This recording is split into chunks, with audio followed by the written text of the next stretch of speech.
The countryside came to London today for a rally by thousands of farmers against the government's inheritance tax plans. The protest brought together an unlikely combination of figures including Conservative leader Kemi Badenoch and TV personality Jeremy Clarkson. Farmers claim the planned changes to inheritance tax, as outlined in the budget, could make thousands of smaller family farms liable for payments they cannot afford. The government says the impact of the changes will be very limited, but Mr Clarkson said it should back down. At this fourth-generation farm in Surrey, Nellie Budd is up early as usual. But after feeding her cattle today, she's heading to London to send a message to the Prime Minister. He is going to ruin farms, he's going to ruin families, more to the point, and people that make the community.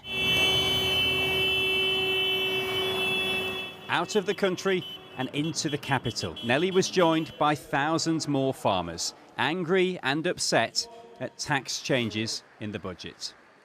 The farm last year made a loss. It's likely to make a loss again this year because of the weather that we've had. So the money's not in it to pay huge tax bills. Asset rich, cash poor, that's farmers. Hundreds were here to meet MPs. Many more gathered along Whitehall, including one rather wealthy farmer.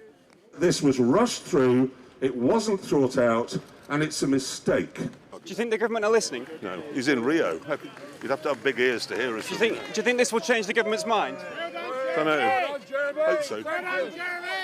Farmers are protesting because from April 2026, farms worth more than £1 million will have to pay inheritance tax at a reduced rate of 20%.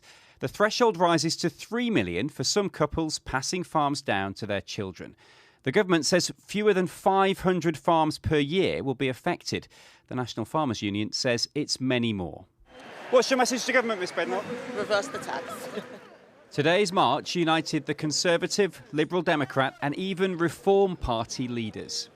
3 weeks on from the budget, this is the biggest sign so far of the anger that Rachel Reeves has caused among some farmers. But there is no indication yet that the government is willing to change course. The vast majority of farms will not be affected by these changes to inheritance tax, but it's only right we ask the very wealthiest to pay their fair share. Otherwise, we can't fix services like the National Health Service that farmers rely on and people living in rural communities just like everybody else.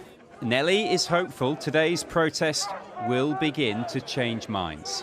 We're fourth generation, we need it to be there for the fifth, sixth, seventh. That is our countryside, that's what I'm passionate about.